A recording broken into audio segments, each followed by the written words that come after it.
grande impasse é saber se os militares vão liberar isso ou não. Eu acredito que não.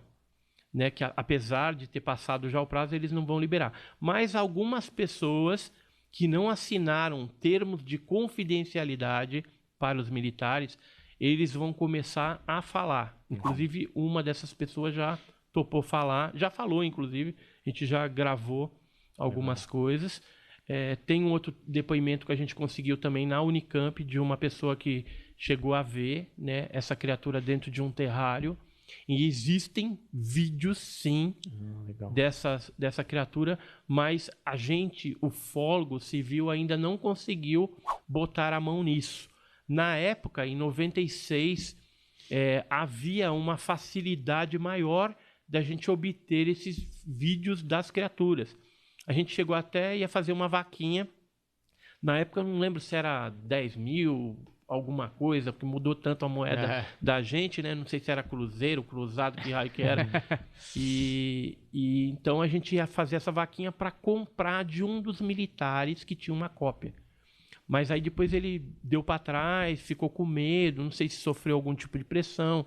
Teve alguns militares que foram citados na época nesse processo, que foram presos dentro da ESA. Depois eles soltaram, mas o pessoal fica com medo. E hoje, mesmo nos dias atuais, alguns militares que falaram com a gente, que deram detalhes, eles pediram um sigilo da sua pessoa porque eles não querem sofrer nenhum tipo de sanção. Por exemplo, quem assinou termo de confidencialidade, se souberem que foi ele que vazou a informação, ele vai pegar 14 anos de cadeia, de boa, porque está escrito isso no documento, e ele vai perder o soldo dele, ou seja, o salário dele, e vai ficar manchado para o resto da vida dentro do seio militar que ele pertenceu e que serviu ali com bravura. Mas, assim, tem algumas pessoas que ficam indignadas, né, militares também, indignados com o acobertamento que os governos fazem em relação ao assunto OVNI. E aí, falando isso, é bem interessante que a gente pense da seguinte forma: a gente não pode criticar os militares, mas sim criticar os normativos para que eles mudem, porque os militares estão apenas cumprindo ordens para impetrar esse acobertamento. E aí, falando nisso, eu trouxe para vocês aqui, separei lá em casa rapidinho, 3 documentos que são documentos de várias épocas que comprovam que a Força Aérea Brasileira sempre se interessou pelo assunto OVNI e que eles pesquisam isso de forma normatizada. Então, o primeiro documento aqui, ó, esse é um documento da década de 90, foi emitido dia 20 de agosto de 90, chama NPA 9C, e são procedimentos a serem adotados pelos órgãos ATS e ATC em caso de avistamento de objeto voador não identificado. Caramba. Isso aqui ele foi feito com base na diretriz específica 04 de 89, que é essa daqui, também da Força Aérea, e que é uma diretriz confidencial. Geralmente, os normativos de OVNI, eles têm essa classificação confidencial. Quando envolve criaturas, alguma coisa assim, biológicas diferentes, né, que tem uma grande importância e interesse da ciência, então são classificados como secretos ou ultra secretos. E já me falaram que tem até um nível acima do ultra secreto que geralmente não é escrito em lugar nenhum. E o interessante é que no passado, né, por exemplo, de 1990, se algum ufólogo ou interessado ligasse para lá para saber o que estava acontecendo, de repente alguém viu um OVNI e liga lá para a base aérea, alguma coisa, e aqui está escrito no item, ó, 4.6 e 4.7. Caso a pessoa que reporta o evento questione sobre as medidas a serem tomadas, informar apenas que o caso está sendo relatado às autoridades competentes, que, por sua vez, tomarão as devidas providências. E no item 47, olha só, havendo telefonemas de jornalistas ou curiosos, entre aspas, curioso é o ufólogo, é a gente, entendeu? Solicitando informações, responder que não está autorizado a fornecê-las e acabou, e não fornece e já era. Só uma coisa, isso aqui pode nos matar? Porque não. Como você conseguiu esses papéis que são confidenciais? Alguns Porque isso aqui é um corte do Planeta Podcast. Começou o corte agora, a gente lendo isso daqui. Só para saber se os militares vão nos atacar a partir desse momento. Não tem perigo não, porque esses 2 documentos, por exemplo, eles foram obtidos através da Lei de Liberdade de Informação. E esse daqui não, esse aqui foi um militar que me mandou essa cópia, mas ele rasurou algumas partes que são estratégicas, né? Essa aqui é uma das mais recentes, chama NOSDA VIG 07, emitida em 1 de março de 2008. Né? E aqui, ali você pode ver que eles falam de OVNI, objeto voador não identificado. Certo. E a Força Aérea hoje ela não usa mais essa terminologia OVNI. Ela usa tráfego hotel. Por quê? Porque numa interceptação de comunicação, se você ouve lá falar, um tráfego hotel. Se você ouve falar de tráfego hotel, você não vai saber que é OVNI. Entendi. Entendeu? Então eles mudaram. Mas aqui na explicação, é tráfego aéreo. O que é o tráfego hotel? É tráfego aéreo desconhecido, observado pela população em geral. Na maioria das vezes, esse tipo de tráfego é confundido ou correlacionado com objetos voadores não identificados, OVNI. Seja pela forma ou pelo comportamento em voo incomum. Estas observações normalmente não são detectadas pelos radares do CISDABRA, mas deverão ser catalogadas pela 6ª Seção do Estado-Maior Combinado, do CONDABRA, que fica na área especial 12 lá em Brasília. Certo. Então ele traz várias informações aqui de como que você deve tratar essa informação, para quem que vai.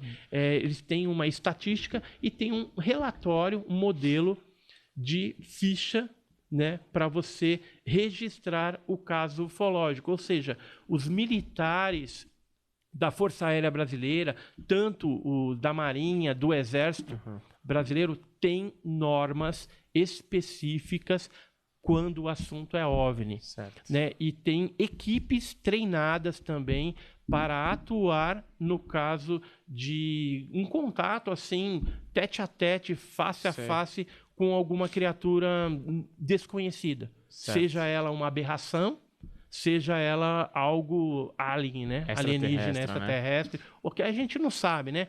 Na verdade, a gente fala muito extraterrestre porque é a teoria mais aceita. Mas pode ser intraterrestre, seres dimensionais, seres que vêm do futuro, por exemplo, voltando do futuro para o passado, pode ser um monte de coisa.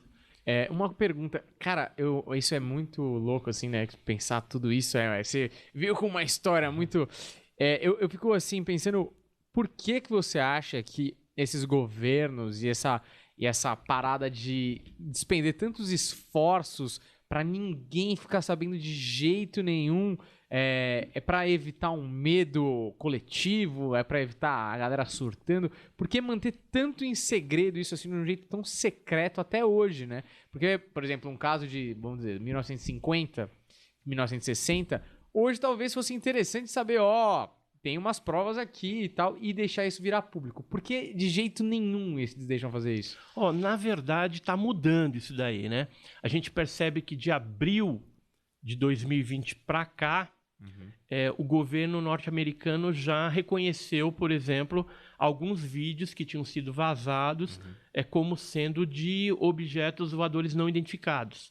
Se aquilo é um drone de outra nação, aí é outros 500, mas que eles já reconheceram que um fenômeno diferente, que eles chamam FANI, que é fenômeno aéreo não identificado, né? Eles mudaram o termo também, V de OVNI, que nos Estados Unidos, né? É UFO, né?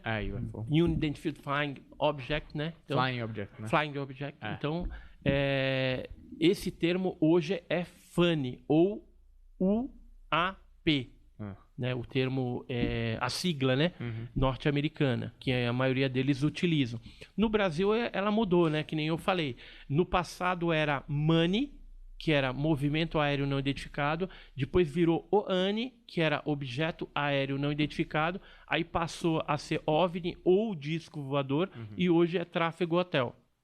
Então tem toda essa linha de tempo em que o nome do fenômeno foi sendo mudado até para dissimulação e você perder ali a linha dos arquivos, né? Porque tem muita coisa que a aeronáutica já liberou no Arquivo Nacional, mas tem muita coisa que eles não liberaram e acho que nem vão liberar, porque fazem parte de documentos de inteligência que eu acredito que eles não têm esse interesse de estar liberando. Tem coisas muito fortes, né? Por exemplo, do antigo SNI, existia um órgão que pesquisava o assunto e até hoje esses documentos não vieram a público. O SAI, que é a Secretaria de Assuntos Estratégicos da Presidência da República, tem muita coisa, mas também não vem a público. Às vezes vem algum documento vazado, alguma coisa que a gente tem conseguido. Mas é muito difícil. A ABIN já me falaram até que tem coisas no subterrâneo da ABIN a respeito de OVNIs, ou seja, pedaços de algumas coisas diferentes, seres, né, coisas assim.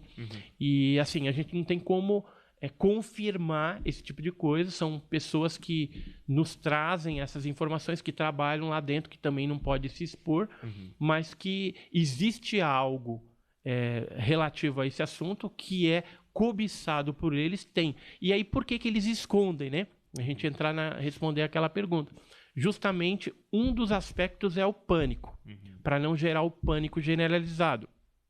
O outro aspecto é o aspecto bélico. Qualquer potência, o país, potência militar, vamos dizer assim, que tem um disco voador em suas mãos, através de um processo de engenharia reversa, ele pode desmontar o disco e construir uma tecnologia, um disco voador terrestre, por exemplo, que, sendo utilizado numa guerra, ele vai, com certeza, dominar a outra potência. Existe algum uma vantagem caso tecnológica de alguma potência que usou alguma tecnologia e a gente não tem acesso como saber, como se viu? Várias. Mas alguma que veio de fora? Uma delas, que a gente acredita que seja, é o Stealth, né? Aquele avião triangular, preto, que ele é invisível ao radar e ele foi muito utilizado na Guerra do Golfo, na década de 90.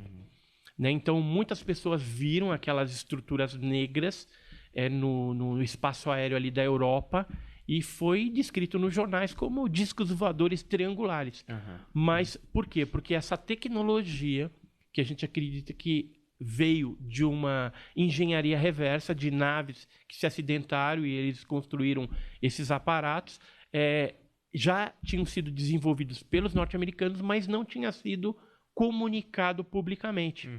Então, por isso que foi cômodo, vamos dizer assim, para os americanos não reconhecerem um fenômeno, porque eles têm drone espião, né? Que eles podem estar mandando por aí, e aí as outras potências vão pensar que é OVNI, que é qualquer outra coisa, né? O bicho-papão, né? Né? Vão pensar que é alguma coisa estranha aí voando, e na verdade tem uma explicação. É um aparato tecnológico terrestre de espionagem que eles utilizam para monitorar aí bases secretas, bases nucleares, por exemplo, principalmente do outro lado lá da Rússia, né, China, que eles têm bastante coisa nesse sentido. E há então um acobertamento desse assunto justamente para obtenção dessas tecnologias. Tanto é que a nave lá de Varginha, ela foi mandada para os Estados Unidos, né? Em troca aí, que depois a gente recebeu o CIVAN, né? Que foi aquele sistema de radares lá no norte do nosso país, né? Amazônia e tal, que também aquilo é uma caixa fechada, uma tecnologia que você não sabe o que pode estar por trás ali.